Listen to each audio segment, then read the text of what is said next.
Hey Angelo, I don't think I ever showed you this kettlebell drill because I came up with it after I'd worked with you, but it's a really good drill to build the initial attributes you need to really excel in like the kettlebell sport type lifts. So I'm going to show it to you real quick. It's basically a combination of cleans, presses, and snatches, and it's going to build a lot of the grip strength, the shoulder strength, and just the raw attributes you need to excel at those as well as jerks. All right, so let me show it to you real quick.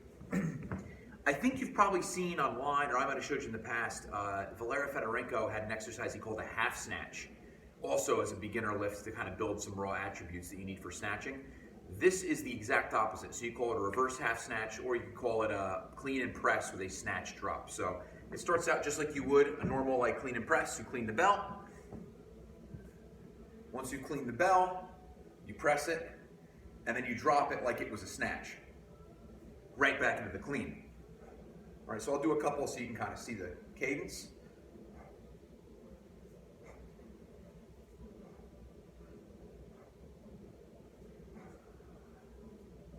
From the side.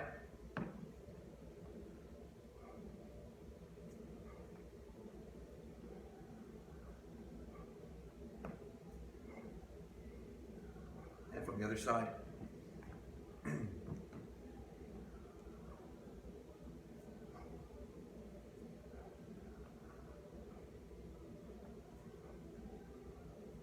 All right, you get the idea. All right, so as you can see, because of the snatch drop, you're gonna really work on the grip. All right, the clean allows you to work on the technical element of getting the hand into the bell, which I think it's easier to practice low than up high with a snatch. And then the press, of course, works on the upper body strength you need for that shoulder stability and just the overhead lifts in general. All right, couple key elements with this that you should be focusing on when you do it. Like I said, there's the technical element of hand insertion. So with the clean, really focus on getting the bell to about hip height and working on the insertion of the hand into the handle. That's your focus on the clean, right? So hand insertion and rack position. Really focus on that here. In the press, the key points you're looking for to practice are a straight, direct bell path overhead. So straight into that lockout position. All right, the straighter the line, the better. All right, you already know that. The last one and the most technical part you want to focus on in this is the drop. I'll show you from this angle. So with the snatch drop, which we haven't really talked about yet, three important things happen as you drop. You supinate the grip, you inhale, you deflect the body so that the hips are forward, and that creates a direct path for it to fall.